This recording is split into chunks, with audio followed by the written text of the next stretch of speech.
Ja, ich darf Sie alle ganz herzlich begrüßen zur dritten Veranstaltung des China-Zentrum Tübingen im Wintersemester 2021-22, heute mit dem Titel China-Africa Relations since COVID-19. Eigentlich war diese Veranstaltung als Präsenzveranstaltung geplant und musste nun doch aufgrund der Pandemiesituation in ein Online-Format umziehen. Wir freuen uns daher umso mehr, dass wir mit dem Panel kurzfristig in der Core Facility Medientechnik Medizin Tübingen unterkommen konnten und bedanken uns dafür ganz herzlich beim Hausherrn Professor Dr. Hirt und seinem Team. It's a great pleasure for us to welcome our national and international guests in Tübingen for today's discussion, despite all obstacles. Solange Guo Chaterlard is a researcher associate at the Université Libre de Bruxelles in Belgium. Dr. Georg Lammich is a research associate in international relations and African politics at the University of Duisburg-Essen in Germany. And Mandira Bagwandeen is a PhD candidate at the University of Cape Town, South Africa, and is affiliated with several international think tanks in Africa, Europe, the US, and Asia. Last but not least, Frank Sieren is one of the leading German China experts, according to the German weekly newspaper Die Zeit. He wrote for Süddeutsche Zeitung, for Wirtschaftswoche, Die Zeit, Handelsblatt, and China Table about China. No other German journalist has published more books about China than he did. In addition, Frank Sieren has authored many TV documentations for German television. He has lived more than 25 years in Beijing. His bestseller, Der Afrika-Boom, was published in 2015, and his most recent work, Shenzhen, Zukunft Made in China, is available now. Thank you all very much for coming. One word to the procedure of our panel. First of all, the panelists will give a short input each. After that, we will have roughly 45 minutes of discussion and another 20 minutes for question and answer at the end. For your questions, please use the chat function in Zoom. Once again, a warm welcome to our panelists. We are looking forward to a very interesting discussion. Yes, thanks for having us. And you know already everything you need to know, so we can quickly start with the first input. And I ask you, Solange, to begin, please. Right, thank you very much for organizing this really exciting event. We have 5 minutes each, and I think to sum up my input, it would really be that I don't see COVID-19 really putting a major dent in the way that China-Africa relations are evolving. Perhaps the most important point, the most important thing to take away from today's event is that China-Africa relations are multi-layered, and it's many different relationships and levels of engagements happening at the same time. It's both, some parts of it is geopolitical, meaning, relationships between the PRC, the People's Republic of China, and its African counterparts, different African states. But a lot of it is also commercial now. So it's moved into the private sector, it's markets taking over, and that's about, business interests, that's about markets, that's about demand and supply and demand. And then there's also a very important cultural and social element as well, where it's about communities traveling and individuals interacting. And I think keeping at the kind of the bigger idea of what China-Africa is going to be helpful to develop a meaningful understanding of where these relationships have come from and where they're going. But maybe, just to strip it back down to the basics, we can have a look at the African map. I have a political map behind me.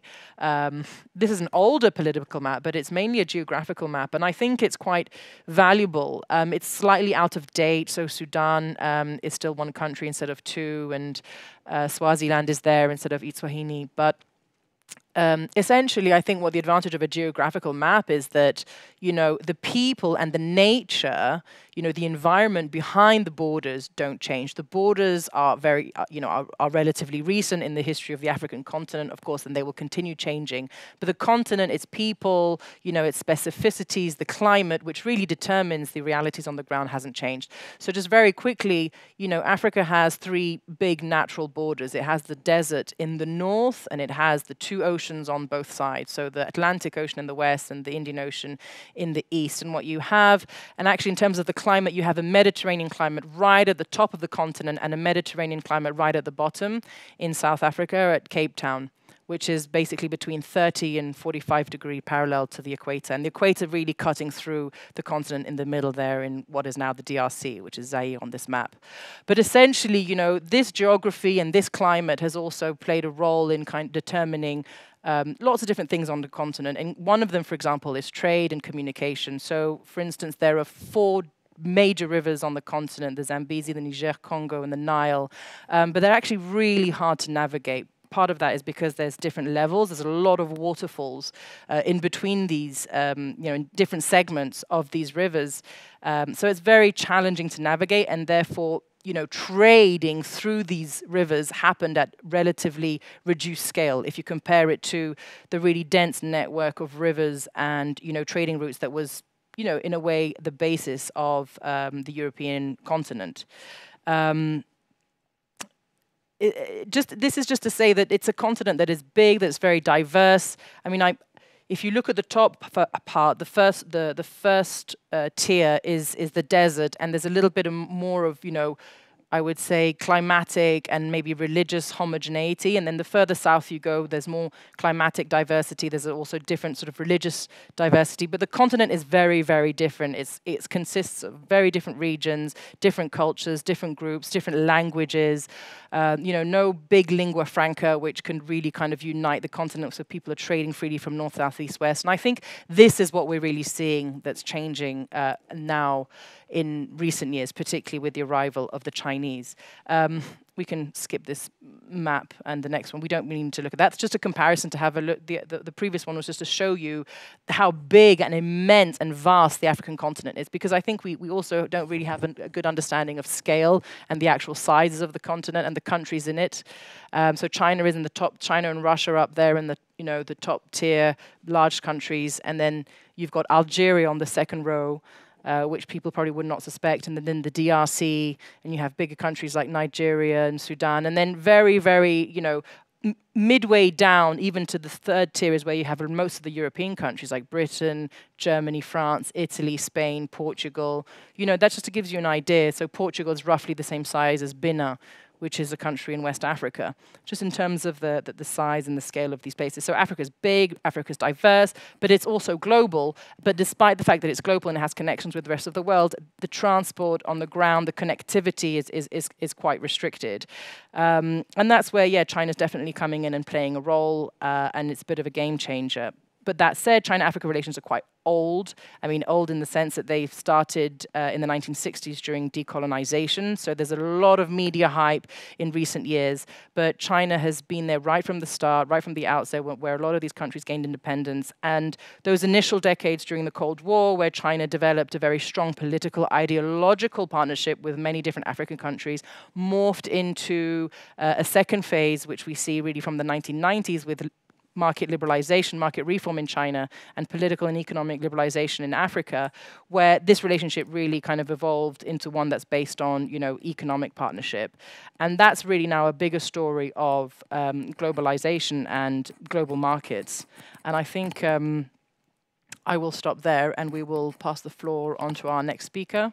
Yeah, thanks a lot. Come up with discuss thanks that a lot, Solange. This was quite interesting. Lots of basic information, actually information we should know by heart, but we don't, which is actually a sad thing. Thanks again. You want to do the next one? Okay, Mandira? sure. I just need my slides. I don't know where they are. Oh. They're over there. Okay. So they've frozen? Oh. Okay, so I'll be just giving a brief chat about Chinese lending to Africa post-COVID-19, kind of looking in a forecasting type of discussion or presentation. So just a brief overview of Chinese lending and Africa's infrastructure development. So over the last 20 years or so, China has provided massive loans for mega infrastructure projects in Africa, which I think, if implemented successfully, can boost the continent's economic development. It's now established itself as the single largest source of finance for Africa's infrastructure. And basically, the scope, scale, and speed at which the Chinese construct infrastructure projects are qualities that other development partners cannot bring to the table, in my opinion. Also, coupled with its policy of non-interference and its EPC packages, China has cemented itself as Africa's favored development partner. So just looking at the impact of COVID-19 on Chinese infrastructure projects, it's definitely thrown a spanner in the works. There is doubt about whether some of these Chinese-funded infrastructure projects can be completed. And I think kind of the most important question right now is, do African states have the fiscal capacity to repay Chinese loans? It's important to keep in mind, though, that before COVID-19, several African states were on the verge of a debt crisis, such as Angola, Zimbabwe, and Zambia. And COVID-19 has just simply exacerbated the matter, and it's made the risk. It's shown that the risk of defaulting on loan repayments is high, and that became a reality last year, November 2020, when Zambia was kind of the first COVID casualty and defaulted on a repayment. Because of the burden of loan repayments, African states are definitely handicapped in their response measures to COVID-19. They have to walk a kind of a tight line and balance the need to boost the economy versus the need for debt sustainability. Many African countries do not have the financial capacity to push ahead with infrastructure development plans, given that they've had to, restructure budgets and stuff and things to address to prop up their economies, to kind of channel funds to their public health sectors in terms of dealing with COVID. So I think a lot of projects are likely to be delayed or put on hold, and the potential projects, the feasibility of potential projects are likely to be reassessed. Of Chinese lending to Africa. Post-COVID-19, African countries are likely to rely on Chinese lending to aid with the economic recovery. But I think also we need to keep in mind that, China is a developing country, and COVID-19 did hit its economy quite hard. So I think the Chinese are likely to prioritize their financial resources to boost their own economy and healthcare sector. So African countries may have to look elsewhere for loans, as Chinese purse strings might be a bit tight. We've also seen that even prior to COVID-19, the China Development Bank and China Exim Bank started to decrease their lending because they became more concerned about their debt exposure, especially in developing countries. After high-profile blunders in Venezuela, Pakistan, and Sri Lanka, they've started reevaluating their lending practices. And between 2008 and 2019, China extended about 148 billion to African states, and African countries are struggling to repay their debts. And COVID-19's just kind of putting the pressure and making it more difficult for them to do so. And in December 2020, 18 African states were renegotiating debt with China, and 12 others were in renegotiations to restructure about $128 billion.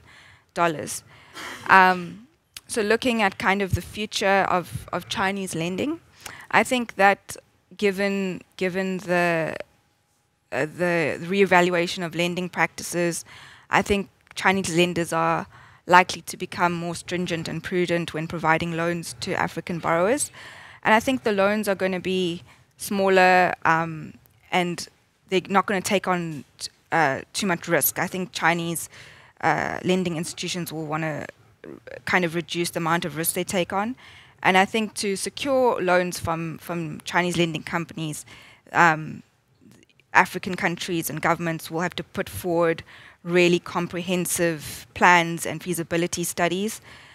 I also think that the China-Africa swap model is going to become more popular. It's unlike the Angola model, which is more of a government arrangement. This will be China companies and African government arrangements.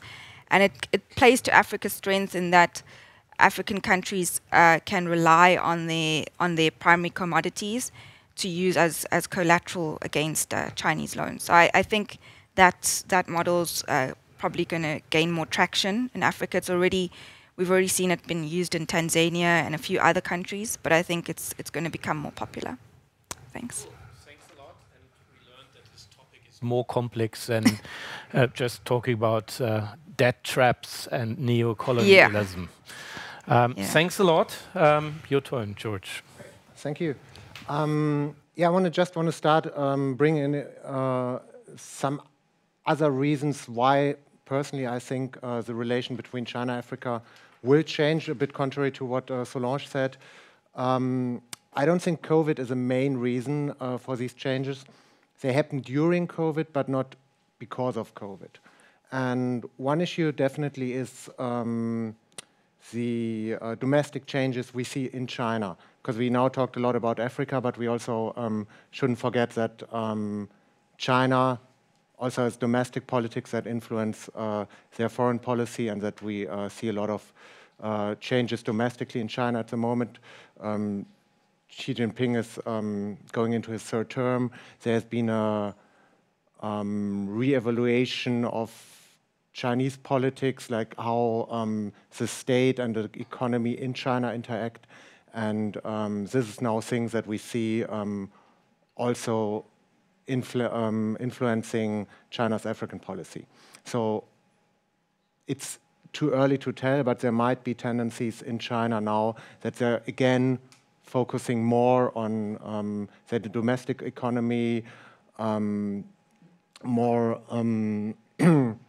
trying to, for instance, the gap in the income gaps, the inequality in China has become a major issue that we haven't seen in the last 15 years before. So this definitely will also influence the political issues or the policies China will introduce in Africa. Just for, we come to FOCAC later on. So because another issue I think is also on the African continent. Politically, we have seen some changes just in recent months. We had several coups in several states, some of them really important partners of China. Definitely Ethiopia is one thing to name, where despite doing everything right from a Chinese perspective, they've more or less adopted the Chinese development model. They introduced a lot of economic policies that mirrored the Chinese example, despite what we see now is a severe conflict, maybe even a civil war with the Tigray crisis, with maybe, again, I'm not want to go too much into detail there, but we definitely have a very unstable situation in Ethiopia. We have a coup in Guinea. We have a coup in Sudan, Mali, Chad, just to name a few. And some of these countries were close partners or had close linkages with China. And so this is another issue that just happened recently, which has nothing to do with COVID, but which will have an influence and impact on how China sees Africa and how China interacts with Africa. So we have domestic political issues in China. We have domestic issues on the African continent. This is two things. COVID, yes, COVID is there, but there's some countries like South Africa which have felt COVID a lot, but we, as Solange already highlighted, Africa is a very diverse place with a lot of different countries and settings, and some of them haven't really felt any impact from COVID, apart from maybe the global slowdown of the economy. But in their countries, COVID didn't really exist. So if we blame things like now that a lot of BRI projects have stopped, we cannot blame that on COVID. There are other issues, which is not enough financial sustainability, for instance, or just corruption and the usual suspects. So COVID shouldn't be an excuse now for saying, okay, a lot of these projects, for instance, didn't come to pass because of COVID. They were already doomed to fail before COVID even was an issue. Okay, that was... Cool, thanks a lot. I think it's quite important to mention that, as you did, that the African continent and China are constantly changing. They're not kind of stable blocks or whatever. They're constantly changing, and therefore it's very, very important for both sides to adapt. Very soon, the Forum of China-Africa Cooperation is going to start. What do we have to expect from this forum? Business as usual? Please.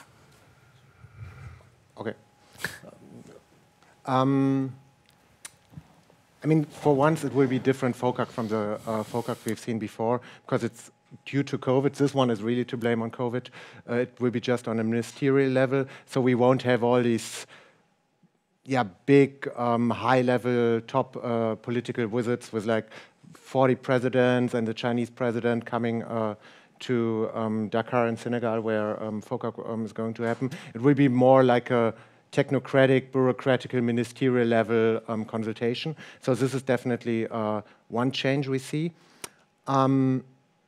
Another one, I mean, it has been a clandestine affair so far. There hasn't been really a lot of pre-announcement, just a lot of guessing. One thing I personally found remarkable was that we had from, not like we had a lot of attention from Chinese media on Africa, but it was more African, like Chinese scholars explaining why Africa is important, Chinese scholars explaining why these relationships are important, not so much the political side. And this, there's a lot of guesswork when you talk about FOCAC and what's going to happen and what's going to be the outcome of FOCAC. But one thing is this is a personal opinion, personal expectation, it won't be such a big affair as before with like another record of $50–60 billion announcing in investments. We'll see much more toned down investment promises. One thing which Mandira already mentioned is that at least from the Chinese side, there will be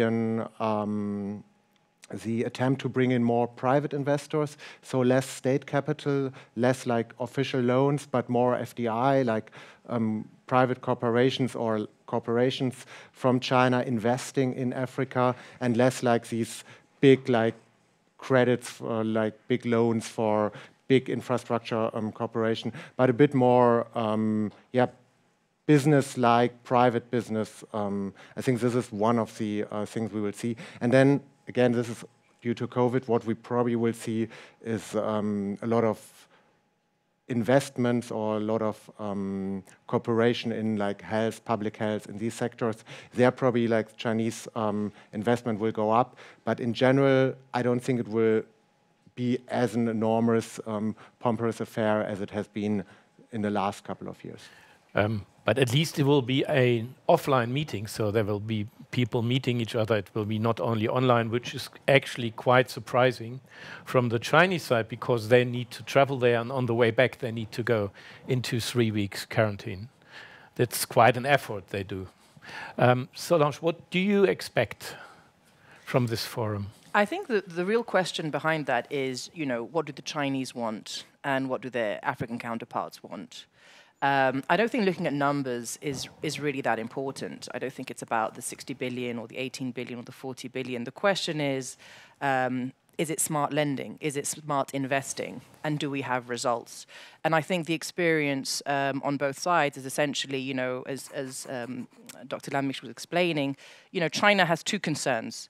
Capital flight, you know, money leaving China, that it's, you know, cracked down on very significantly in the mid-2010s. And wastage, general wastage, I guess, and loss-making investments.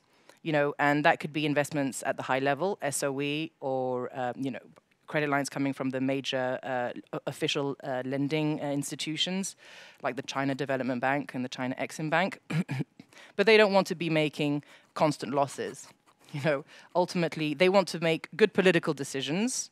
They need to sustain and nourish and cultivate their political alliances. That's, you know, China's long-term geostrategic goal on the continent.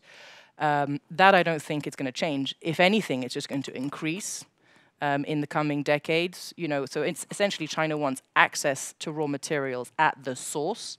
They don't want just to go out and buy them on the markets. They want to access these materials at the source, and that requires high-level political access, which you cultivate through years of these kind of FOCAC events and, you know, concessional loans and all sorts of other instruments, essentially to oil the wheels of what they're trying to do on the continent. They want the access to the markets, and they want to cultivate these geostrategic alliances. So, I mean, I don't think it's really kind of, let's look at the numbers, and ultimately, I think they need to get smarter. They've realized this. I think they've had 10 years, they've had a go for 10 years, and they've realized what works and what doesn't work. I think a lot of stuff doesn't work. There just has to be a lot more audit of these projects on the ground and a lot closer monitoring. But you know, I think my colleague here really put his finger. There are a lot of domestic issues that tend to be underreported, you know, both on the Chinese side but also on the African side. And I think domestic issues is fundamental because our colleague who spoke to us about lending and the issue about can they pay this credit back. I mean, essentially, you think about that before you borrow. You know, anyone who goes to a bank and takes a mortgage out, your banker does a credit check on you first and says, you know, what are your credentials? What are your assets? What's your security against this lending, this mortgage? And, you know, these kind of things have to be done much more carefully. And I think the Chinese know this. But essentially, they've had problems even before COVID, before, you know, the economic financial recession.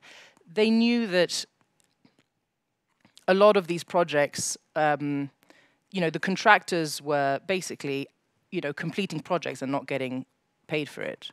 So in a way, the irony, and the contractors are often Chinese you know, Chinese state-owned enterprises, and they actually get the squeeze, they get the pinch because they're not getting paid, you know, at the end. So you know, the buck stops there really. So that's the irony, is that the money is being chewed before, you know, all the contractors and all the players have been paid. So anyway, I mean, it's an ongoing problem, and we see it across all the sectors. So for me, FOCAC is really another, another institution that, you know, the Chinese high-level politicians can use to basically keep their bigger kind of horizon and strategy in Africa kind of moving forward in the direction that they want. Mandira, do you think they're gonna change, the Chinese going to change the rules of lending at the FOCAC meeting? Do you think they have learned their lessons, and because now they're in a probably even stronger position? No, I think the Chinese, you know, they've been operating now in Africa since the late 1990s. So they've made mistakes, they've learned from them, and I think they've become, a lot of it was motivated by political and ideological goals. You know, a lot of this lending was being to achieve political kind of gains and things. But now you can see the Chinese are more concerned with commercial gains. So they can't, and because Africa is now becoming, it's like the last market for like trade growth and economic development. It's a big market, and now you can't. I also feel like the Chinese can't. You just can't keep throwing good money after bad. So it's a capitalist world after all, you know, and They need to make money. They need returns on their investments. So they are going to become, I don't think they will stop lending. I think they're just going to be very picky now about the types of projects they take on. And I think they're going to want kind of to see coherent feasibility studies. So if I'm listening to you carefully, it sounds like that they're going to be tougher. I think they will. I think they will tighten the purse strings when it comes to just lending. I think the days of billions of dollars like the SGR projects in East Africa, I think those are coming to an end. We've already seen they've been reluctant to fund the next phase connecting Kenya and Uganda, the SGR railway there. So they're learning that you can't just keep giving money without making sure there's some return or that it's materializing in a good way, so to speak. George, you talked about stability, about certain countries where you have coups and political problems. Now less mercy from the Chinese perspective, more focusing on business than on political topics? No, I mean, it depends. I mean, China was, this is a Chinese position, but China was never focusing on political topics in Africa. I mean, their position was always, there was this non-interference, we're staying neutral. I mean, there has been some instances, like in Sudan, where China got involved a little bit, but for... I mean, they get the money anyways because they need the relationships, they need... No, do they need the relationships? This is the question. Why China needs relationships with Chad? They don't need it. So why they're in Africa? They're not bored to death. They don't need to go No, there. but I mean, everyone is in Africa. So Africa isn't really... reminds me a little bit of the discussion we had 2 years ago here. Africa is one playing field among many. And we're focusing a lot on China because China is a new player in Africa. And of course, I mean, at least me, I'm doing African politics, so it's one of the new interesting players there. But mention for the listeners some other players mostly they're from Asia. The Western countries do not play such an important role anymore. In Africa, of course they do. Of course they do. No, this is exactly this misperception that there is certain sectors like infrastructure. China is constructing around 1/3 of all the big infrastructure projects. 1/3. So where the two other thirds, they still come from the West, the money. So all from international Japan, donors. India, South Korea? No, they are like slowly gaining ground. But there's like, if we talk about percentages, they're like 1%, 2% of the total investment. China as a country now in certain countries is the biggest investor, in others it isn't. So there's, I mean, in some countries, like I think in Namibia, for instance, it's Switzerland, because it's about the mineral contractors.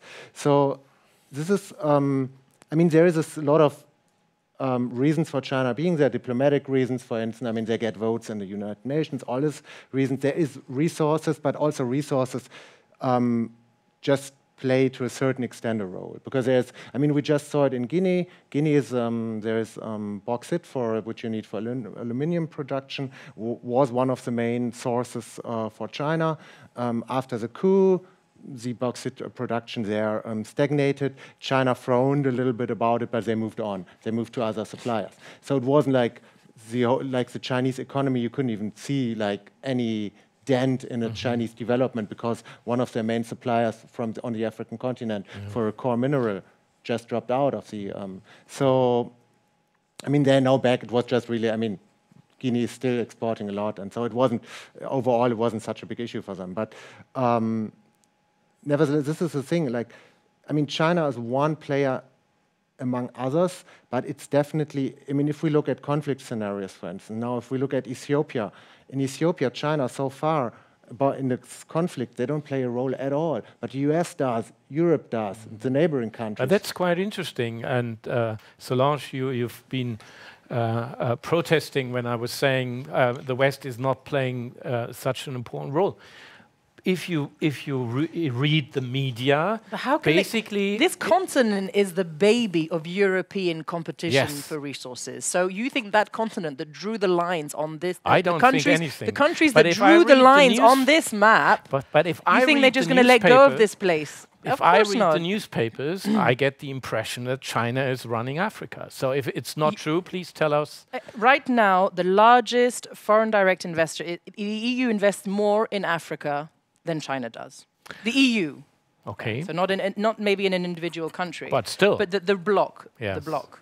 So, they're still heavy players. They maybe concentrate in certain sectors, maybe more in the extractive industries, for example, the extractive sectors, whereas the Chinese, what's interesting is they will invest as much in agriculture as they would do in do they have a electricity. FOCAC meeting as well? Or are I think they just try. I mean, at the, Africa meeting, of there's course. definitely an EU-Africa, but the EU are really far behind in trying to redesign, their general relationship with the South. I mean, Europe haven't sorted themselves out. Brussels is going through a major sort of existential crisis, just like the OECD. All these developed countries, they don't have a raison d'être anymore because they were, they were the tutors, they were the colonial powers, and they became the. So does it mean that the EU is stronger, but China is better organized politically? No, I don't think the EU is stronger. There's just different kinds of money goes to different kinds of sectors. And right now, because they have been on the continent for longer, they have, geographical and numerical advantage in certain sectors because they were in the game earlier. That's it. Is it a disadvantage as well because there were colonial powers? Well, it depends on, Does it backfire? It depends on your vested interest. It depends on what you want to gain. Really, that's why the fundamental question is, what do you want? I mean, ultimately, France still has the largest largest foreign military presence on the continent. And is it still useful? Well, it depends what you want. Again, and I'm sure that the French and the French What allies. do the French want? Oh, all sorts of different things. I think they certainly want to keep their regional dominance on the continent. They definitely don't want to see that being hindered, by the Chinese who are encroaching on their place in the sun. And are they able to defend it, or is it getting more? To some extent, because China doesn't have that many boots on the ground. For a whole number of reasons. I think China is playing the military kind of card very strategically. But I think what's important is Africa's one part of a much bigger puzzle. China goes to different parts of the world to get the different things that it needs, and it uses the specific instruments to get what it needs. And Africa is one part of it. And just to put it again into perspective, more money goes through Hong Kong and Taiwan than goes to the entire African continent, on a yearly basis.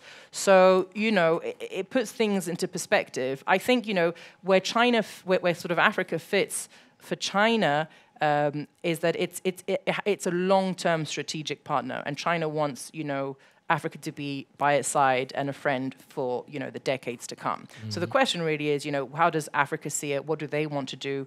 And the sad truth is, if you look at, how these economies are structured, it hasn't really changed in the last 100 years.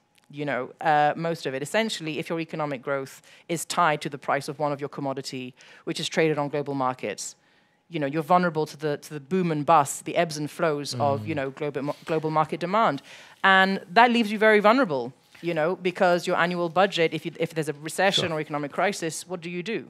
So there's a lot of structural issues that need to be addressed on the African side, but I'm hopeful. I remain hopeful. Mandira, is there a difference in debt policy between Europe and China towards Africa? To be honest, I haven't really, in my research, looked at European, I haven't looked at their debt policy towards Africa.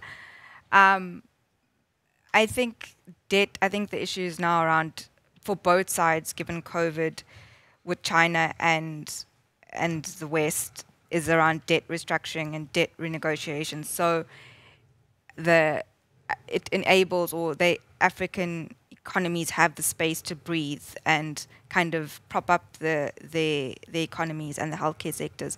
But given that, again, it seems that the whole debt relief, it became such a big issue when COVID we were in the throes of COVID. Now you hardly hear about it.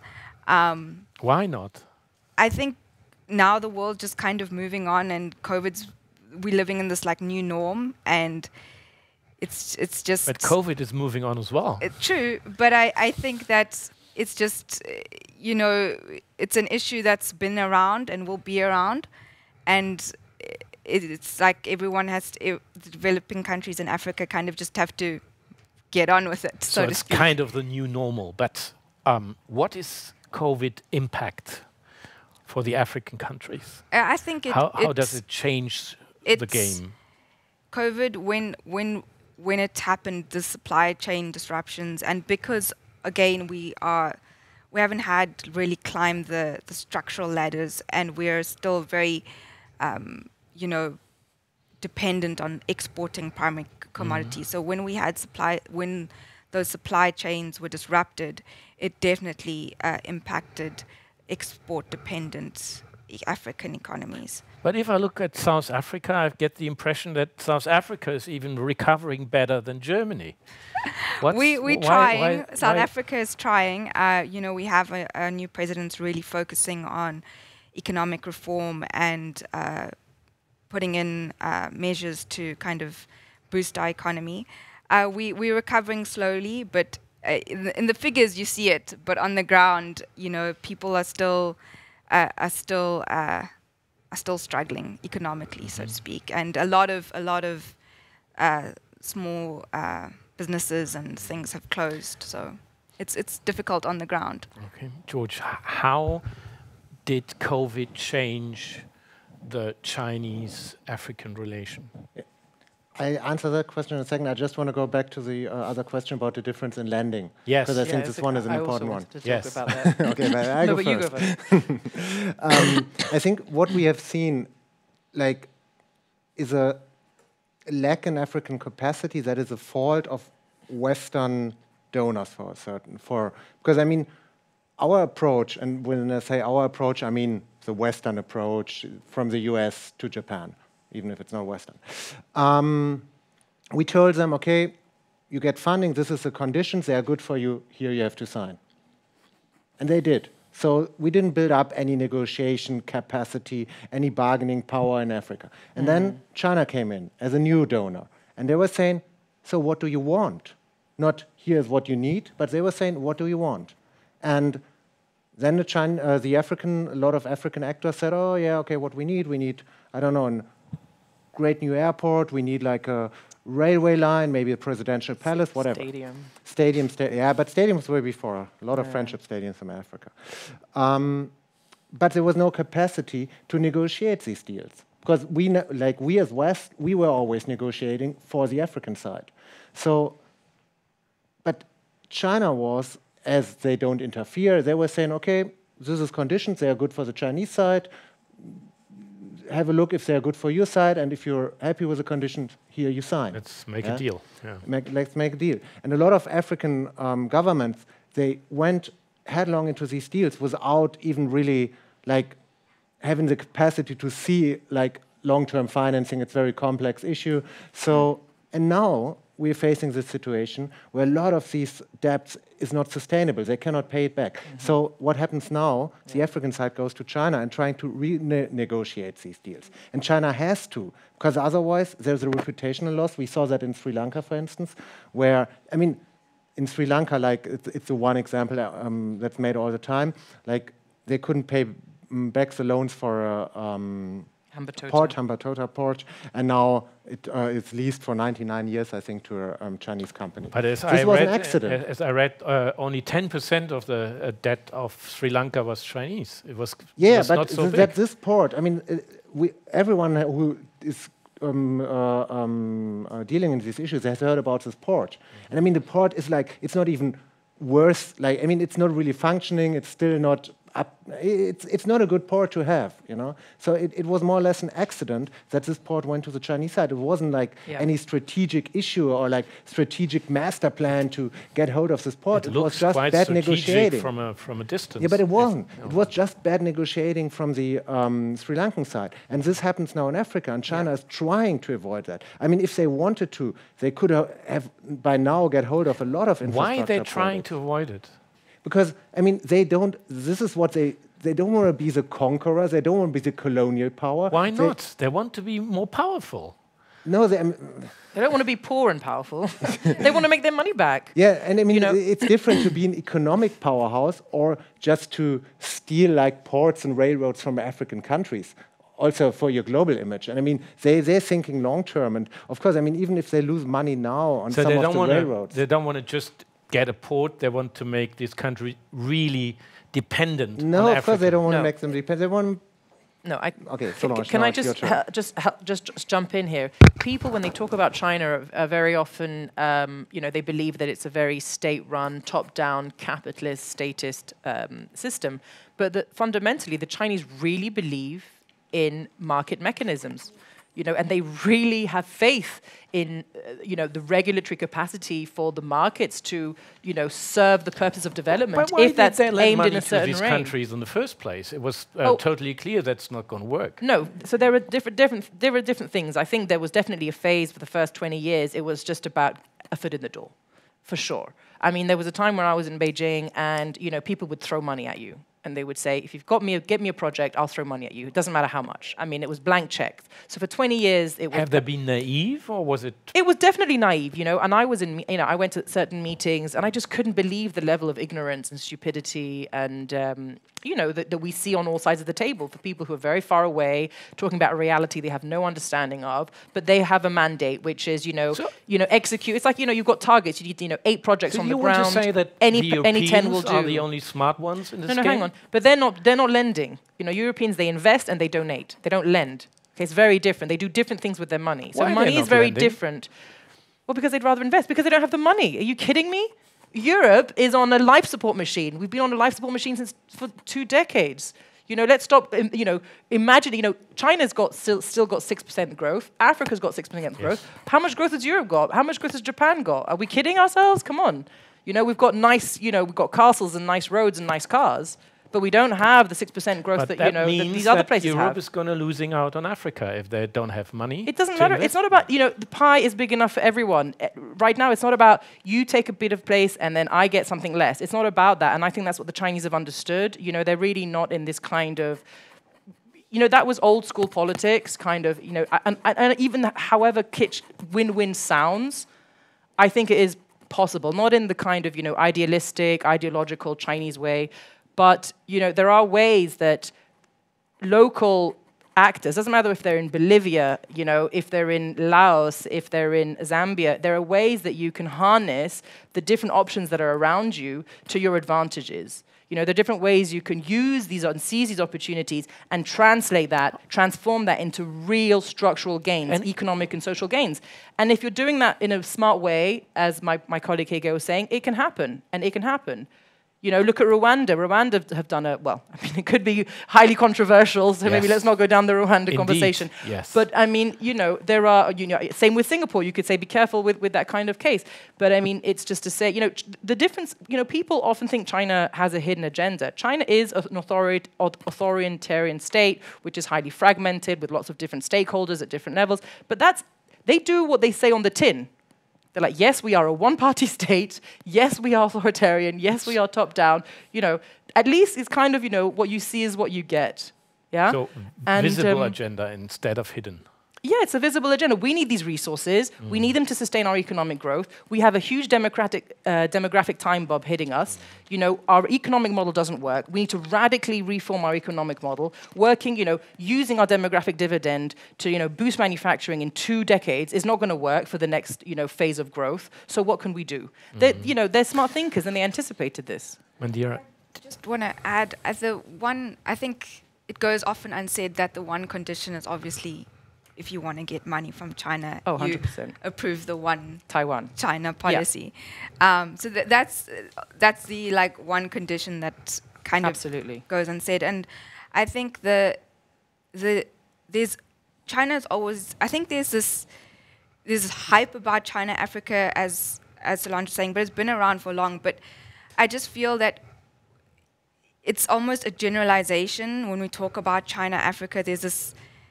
It's like Africa is one country, but we have to keep in mind that China's presence, China's political, economic ties has it with excluding Swaziland, Eswatini, with now 54 African countries, and you can't. It's fine to have a general discussion, but we have to keep in mind that it varies from country to country. And do the African governments work together better and better against China?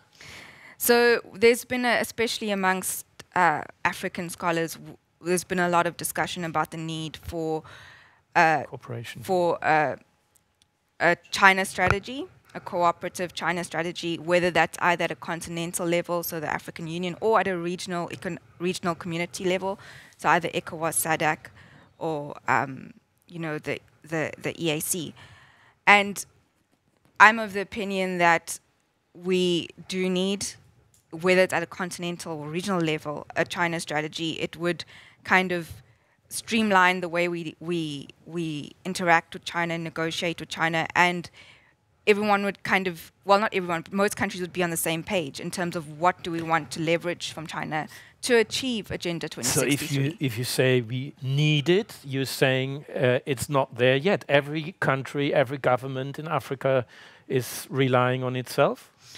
Yeah, what about the African Union? They're working closer and closer together. They do work with they have, you know, cooperated with China, and have met Chinese officials at the African Union level, but there's no official document that says, you know, Africa's China strategy. Like China has its own. It has an official document of how it will guide interactions. Why there's no document? That's the million-dollar question, because most African scholars are pushing for that and are saying that's what we need, but it doesn't seem to be materializing. Was on China-African Union relations, so this is why I really could talk about that a lot. I think, honestly, for some African states, it's a good thing that there is no document, because there is some, for instance, South Africa, they have their own office dealing with China, which is quite capable, let's say that. Rwanda is doing more or less good job dealing with China on its own. So there's a few, though Kagame is much in support of a African China policy. But I mean, there's 55 governments.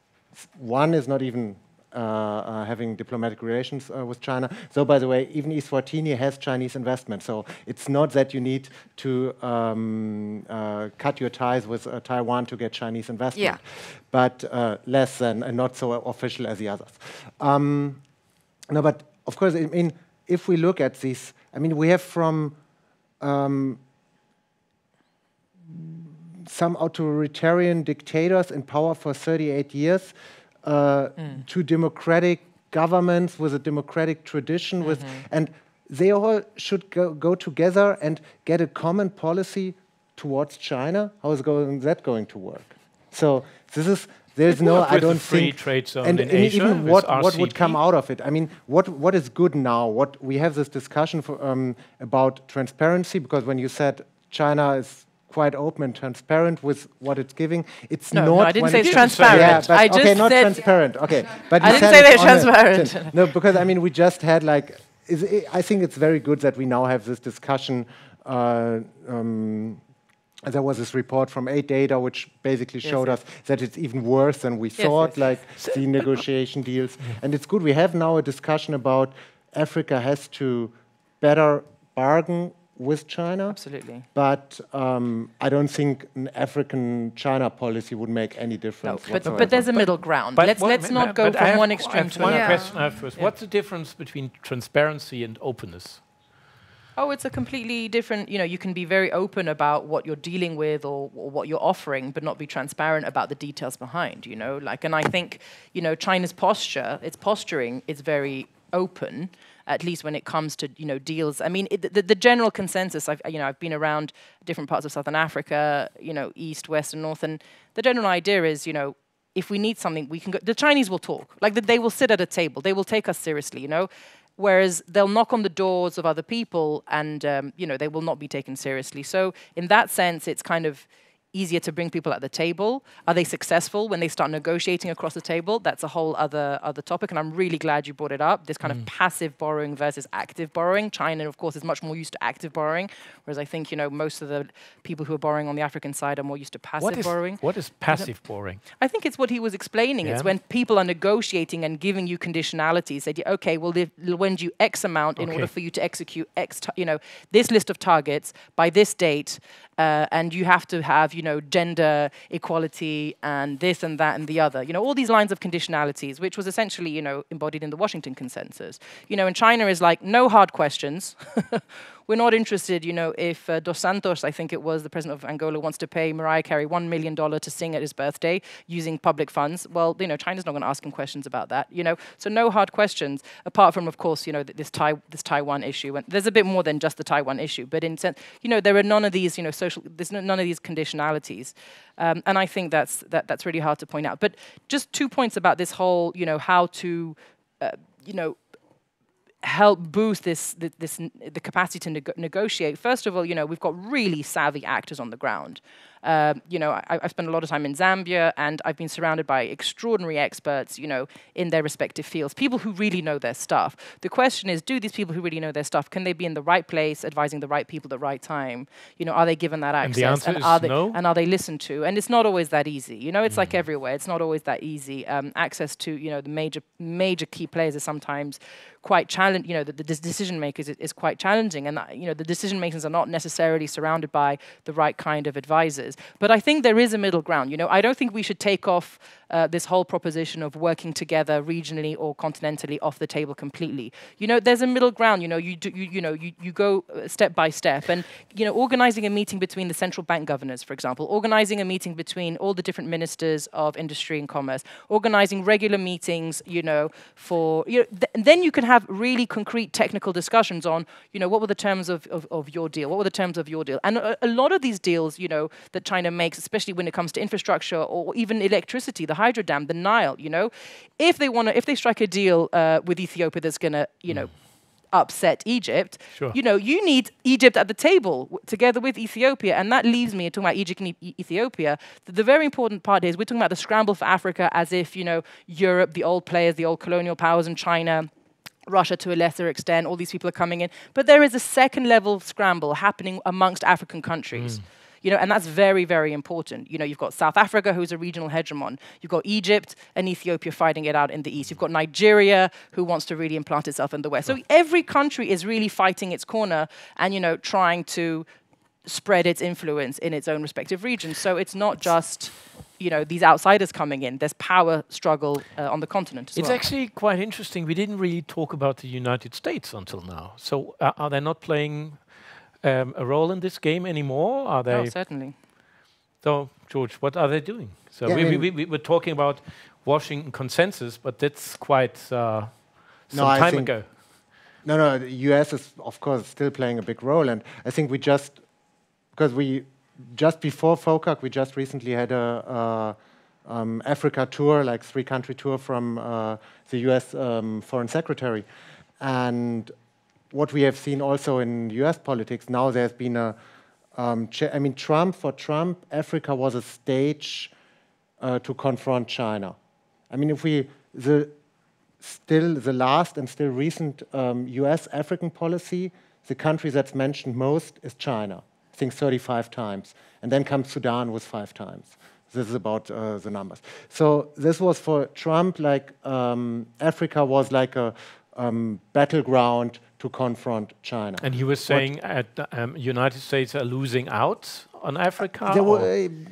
He was afraid that they, I don't think he really knew what Africa really is or what he's talking about, but China's taking something away from us. But that's history now. How about Joe Biden? It was Blinken. What he said is, and I really like that. I don't have the exact quote, but he basically said, we don't force now, like you, the Africans, to choose, but we're giving you choices. And I think this is what we... And he didn't mention China at all. That's a quite good approach, isn't it? What we had then was more... We had a very aggressive, for me, surprisingly aggressive reaction from Chinese media. Just recently, in the last couple of days, they were really accusing the US of trying to push China out and to interfere with this great friendship, Chinese-African friendship. Why are they so nervous? Oh, the Chinese are very defensive, and we all know that. They've been defensive for a very long time. They're definitely on the defensive. No, I mean... Do they have a reason to be nervous, or is it just... Yes, of course they do. Why? I mean, we just had the... Because they're changing their economic model, essentially. And you know, US they're going from the caterpillar to the butterfly. You know, this is a critical moment. If they screw this up, it can cost. From caterpillar no, to but you know what I mean. butterfly, It's a pivotal moment. Well, they've reached the model, the economic model that took China from where it was in 1980 when Deng came to power to where it is in 2010 is finished. Yes. Yeah, that model is finished. They don't have those resources anymore. They have to restructure it, and in order to restructure it, certain things need to be in place. Sure.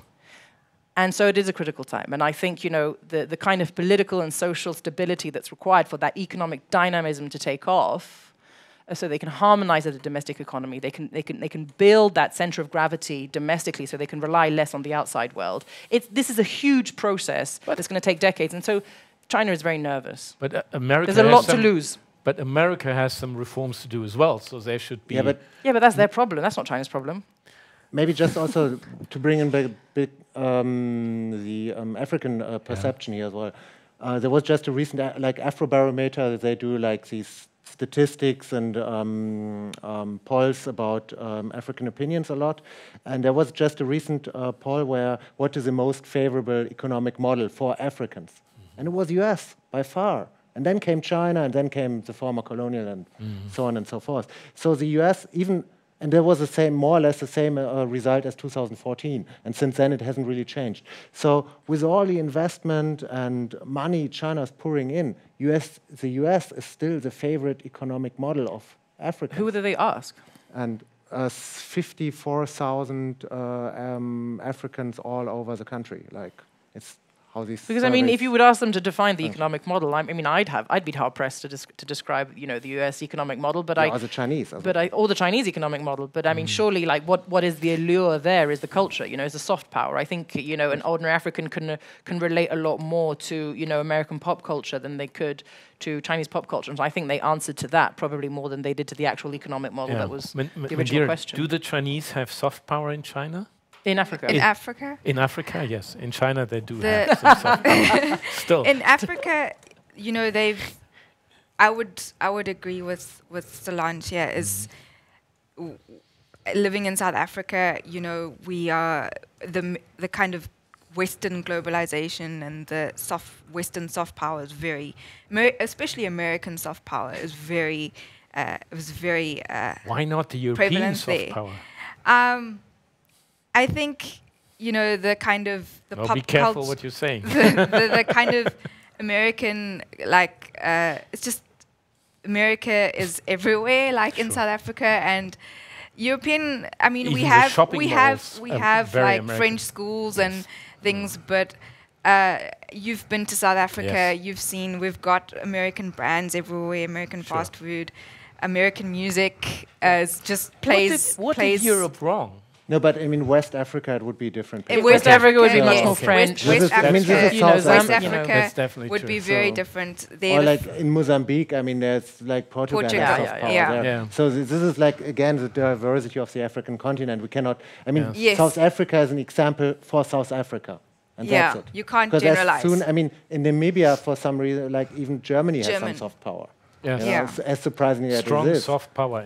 I mean, no, but this is the thing, you know, like it is. I don't think this soft power issue. Of course, I mean, US is even in China. US has more soft power than not China, but good point. So this is just. I mean, this is the thing. I mean, soft power. The US there's, and then long time nothing comes. But I would say that Chinese soft power has a place and it has grown. A lot of African students want to learn Chinese, not just for the fun of it, but also to make money, to work in China, work for a Chinese company. And they've actively, the Confucius Institutes, they partner with universities around Africa, and it's also a way for, I attended a few courses at some of these, at one Confucius Institute in Cape Town, and it's a way, it's kind of for them a platform to like expose expose people to Chinese culture. So it is gaining traction. If you would have the choice to work in and live in America or in China, what would you choose? That's a difficult one. It depends where in China, and again, it depends where in America. Free choice. And how much they pay. Yes, and how much they pay. What's the rand strength against right now? I would have to go with the dollar. Yeah. Yes. So, but it's you know I haven't been to America. I've been to China and especially Shanghai, and I think it's a very difficult choice to make. But if a gun to my head, if I had to choose, I think I would. We don't want to go so far. Yeah, I think just in terms of maybe more of a liberal political outlook, I would possibly lean more towards America. But that's not to say like that China would never be an option. It's a bit of a difficult question. I know there are some questions somewhere. You need to see this huge technical equipment here. From our side of the table, it looks like CNN, but I don't know now where and how I'm going to get the questions. Yes. Yeah. Thank you. Probably you know. Yes, thank you very much, Frank. We have 2 questions so far in the chat, so the chat is open. Please type in your questions now and we can answer them. The first question, I think it was already brought up, but I still would like to go back to this issue. The first question would be, which aspects bring you to the assumptions that the US still plays an important role in Africa? Maybe... Who wants to answer? I mean, I can go first. I start with the military or the political side, for instance. And if we look at the conflict hotspots right now, let's name Ethiopia, for instance. The US plays a huge role, or is at least assumed by the Ethiopian side to play a huge role in that conflict. In a lot of military conflicts or active ongoing conflicts, there's a US presence there in part of the United Nations or as military advisors, so on and so forth. So the US still has a huge military presence on the continent and they are interfering. So this is one thing. Economically, of course, I mean, there's a lot of, this is also, maybe if we say China, and then we talk about investments and companies, and it's all China. But I mean, if we're looking at all the US companies, we still say, okay, yeah, it's like, let's say Facebook, for instance. I mean, Facebook is a huge network also on the African continent. We don't say it's the US, it's Facebook, because we differentiate when we go to American companies, when we go to European companies. We don't say it's the Dutch or now the British, but it's Shell. Yeah? Sure. And we don't do that with China. With China, it doesn't matter if it's Sinovac or if it's the Bridge and Road, it's all China. And this is, of course, something, if we would put all these American companies and networks and military actors, private actors, the Bill and Melinda Gates Foundation, if we would all put them in one pot, label it US, it would be much bigger than China, of course. But, I mean, the American government, under Trump, they didn't play a role. I agree with that. Because Trump, now they're trying to get, again, traction there. But if we summarize all the American actors that have some connections to the US, they play a huge role. Yeah, absolutely. And just to kind of add a final point, or an important point, is that, it's the resources still, fundamentally, the nuclear bomb that the Americans dropped on Japan in the Second World War, what was that made of? Where did the uranium come from? That's from Congo. Yeah, that's because Belgians preempted, learned what happened in the First World War, stocked it secretly in the United States for decades, and then when America, had their back against the wall, they called and said, "Oh, your little colony in the Congo," and they said, "Yeah, well, we've already thought of that. It's in your backyard. It's in New York. You can use it. You can drop the bomb." So it's about who is going to get access to those resources, and who do you want to prevent from having access to those resources? Do the Africans sell their resources in a smart way? The question is, they're not the ones exploiting the resources. The resources are on their land, but the actors, the companies that are exploiting these resources have always been foreign. You know, and that's the story of Africa since, well, at least in the last 100 years, since, you know, there was exploration that was being undertaken, you know, at the end of the 19th century. And so, you know, that's been the whole process, is that the exploration, which is highly capital intensive, highly labor intensive, and, you know, you only really get to see the gains over very, very long periods of time. You know, that's the kind of technology, the level of technology, the level of engineering, the level of geological expertise that you need. You know, it's a huge operation to be undertaking. And the continent, you know, is extremely rich of all these resources. And I think, you know, if we really want to go back to how, you know, can Africans, you know, get their hands on part of this, it's about, you know, how do you create value locally? How do you keep that value and transform it in the ground through local, you know, through local ownership, through local development, research and development. Could the Europeans help in this matter? Well, the only people who are doing anything that's sort of resembling that right now are the Chinese, who have built, you know, the factories, like in Zambia. Zambia has been a copper mining country for over 100 years, but there is zero copper processing that's taking place in the country. So for 100 years, South African, Canadian, Indian, Australian, Irish, and now Chinese copper companies, Swiss, they come in, they take the copper and export the raw materials. It's been happening for 100 years, you know, just at different times. And so, you know, because copper, you know, installing a copper smelter in a landlocked country, which is very far from any coast, is extremely expensive and doesn't make much economic sense.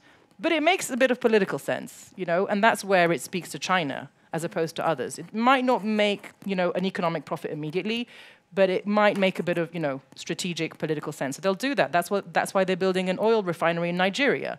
That's why. So that they are adding that critical value-added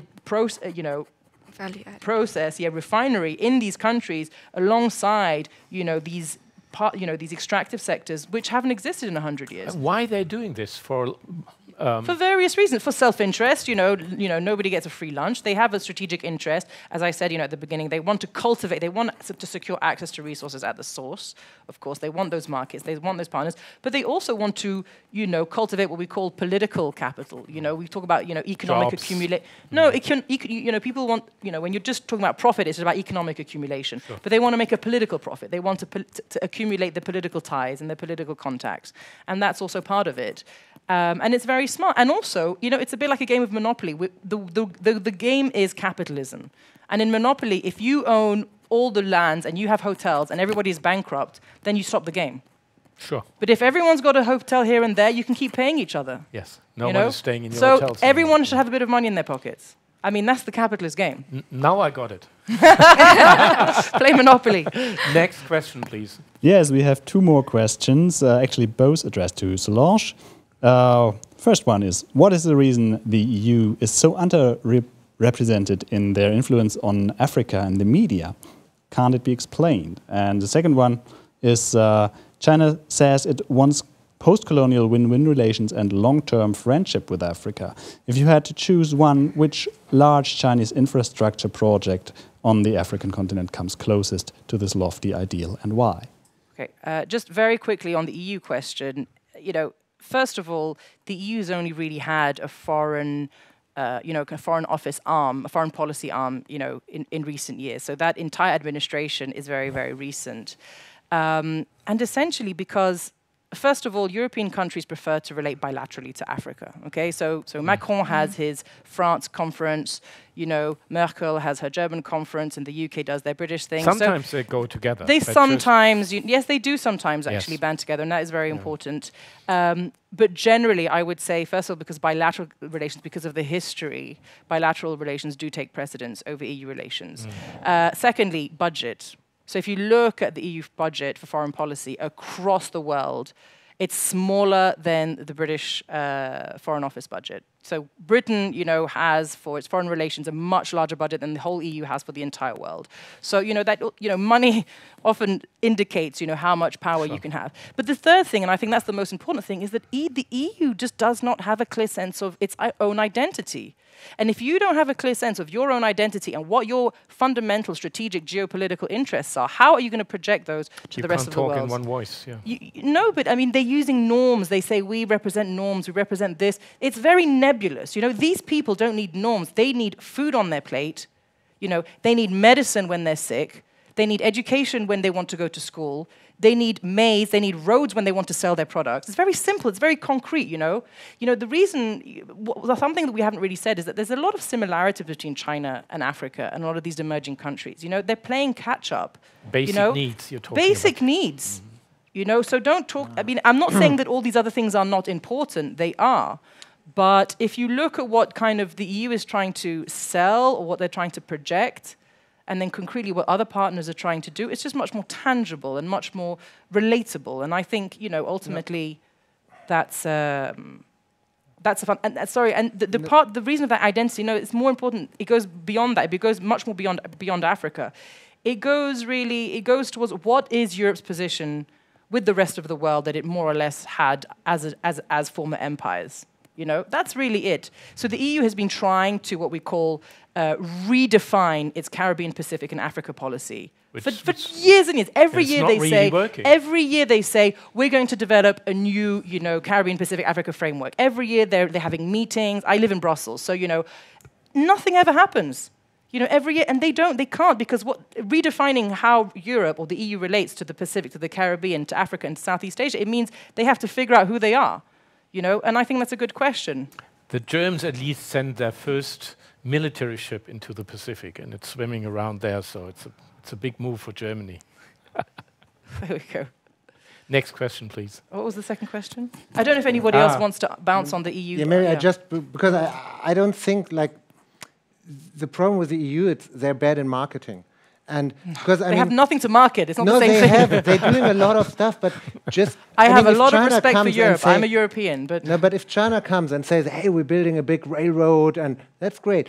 I mean, what Europe does is, yeah, we are doing this trade deal and we're putting up taxes like 1%, and then and it's boring. It's just boring because it's Euro bureaucrats. But in the effect, it's probably has a bigger effect than like this.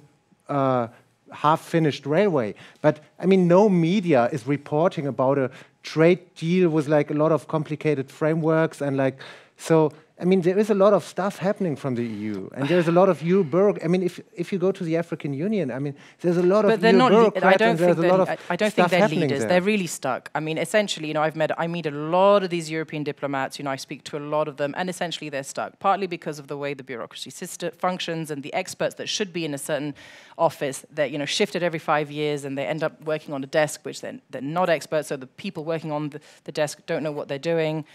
But there is a lot of stuff happening. It's just it's not reported. You know, but ultimately, what is the EU? The EU, if you look at the budget of the EU, the lion's share of that is the common agricultural policy. And the common agricultural policy is one of the single worst things that could ever happen to the African continent in terms of like commodity exports. So I think, you know, we could even just stop the conversation right there. You know, it's just unfair treatment to the African continent. And now we expect the African continent to expect, you know, the solution is going to come from the EU. Really? Then buy our cheap goods, you know? Why are our farmers disadvantaged against us? We still have some more questions to answer. Sorry. We can do this later at the dinner table. Continue with it. Sorry, you guys are not there. What was the last one? I'm going to address the next question to Mandira. And could you talk a bit more about your expectations for BRICS and its role as a facilitator of China-African relations? And also, would you agree with the stance that the EU dumping their excess product into African markets is one of the reasons for the underdevelopment of industry on the African continent? And if so, could this also happen between China and Africa with increased trade? That was a question. Yeah, it's quite a long question. So the first part's how's BRICS' role in facilitating cooperation between China and Africa. It's just another platform where I think China and Africa can cooperate, but cooperate with others in mind, with Brazil, Russia, and India. It's no different from, I don't see it as a kind of a game changer or like a critical type of tool to facilitate China-Africa cooperation. It's just another platform where you can see this cooperation kind of play out. And then regarding the EU dumping, what was that question about? Yeah, with the stand that the EU dumping their excess product into African markets is one of the reasons for the underdevelopment of industries on the African continent. And if so, could this also happen between China and Africa? Don't read the whole question again. Well, there's already, especially now with the kind of overcapacity in China's steel, or well, industrial sector with steel and aluminium. One of the main kind of arguments is that in terms of infrastructure projects, Chinese infrastructure projects, is that they're using these projects as a way to export some of that overcapacity in steel and aluminium out of their countries, out of their country into African countries. So, you know, at the end of the day, it comes down to African leaders and African officials making the decisions and ensuring that, you know, that they are being strategic. And if they're not, you know, looking at it seriously, and if they're like saying, okay, well, just come in, we'll just take all your resources that you're not using or all your products, then it's African leaders' faults as well. You can't blame. I think you have to look at both sides, and I think, you know, we must not forget the whole topic about African agency. African leaders aren't, you know, they make decisions, they know what they're signing, you have people advising you, and you can't kind of look at Africa as this kind of place where others kind of dictate what's happening. African leaders know what they're signing at the end of the day. Mm-hmm. So we have to be very careful, you know, in terms of viewing Africa as a place that things happen to, and we also have to keep in mind that it's a place that can be reactive, as we've seen with John Magufuli and the whole Bagamoyo port debacle. So, yeah. Okay, thank you for that. The next question, I think it's actually more of a comment, but it's been in the media in the last weeks quite a lot. And he starts with a citation of President Buhari of Nigeria, called the Western approach to Africa at the COP26 meeting CO2 colonialism, because we don't invest in the real development of infrastructure. This China is doing, and we already lost the competition in Africa. We should join China in the BRI project there and solve also our economic problems here. Do you have any comments on that? On who are you referring? Anyone who has comments. Anyone. Maybe you go first. Okay. Maybe I just want to start with the BRI. At the moment, what we see, BRI is not really working in Africa. I mean, it was one of these initiatives that started with, like, very typical to these Chinese initiatives. They start with a great fanfare, and then they fizzle out at some point. And it's too early to doom the Belt and Road in Africa. But I think this is, at the moment, this is one likely path it might be going. Because what we see is so many now unfinished projects that don't really pay off. And so I think for Europe to jump on that Belt and Road train at the moment, that would be a really, really bad idea. On the other hand, what Buhari said about this CO2 colonialism, I totally understand the position of the African state there. I mean, if we look who is like the biggest emitters worldwide, I mean, Africa is, I think, 3 or 4% of global CO2 emissions. China has 24%.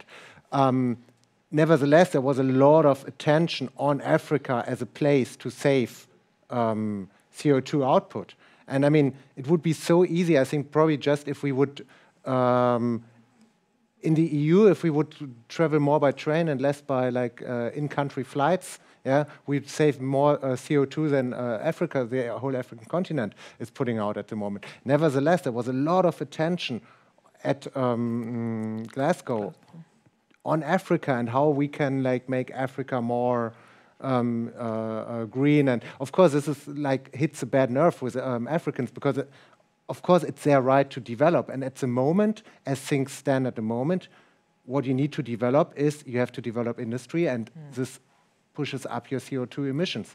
And the African countries happy that they won't get any coal power plants from China? I mean, if you want to have light, yeah, it doesn't matter where it comes from at the moment, you know. And I mean, all these things that we are so used to, we at the moment denying Africans because it's bad for the global atmosphere and the climate change. Would you call this cynical? I understand. No, I mean, the thing is, it's easier to deny Africans what they don't have, than to give something away from things we already have. Yeah, but that's cynical, actually.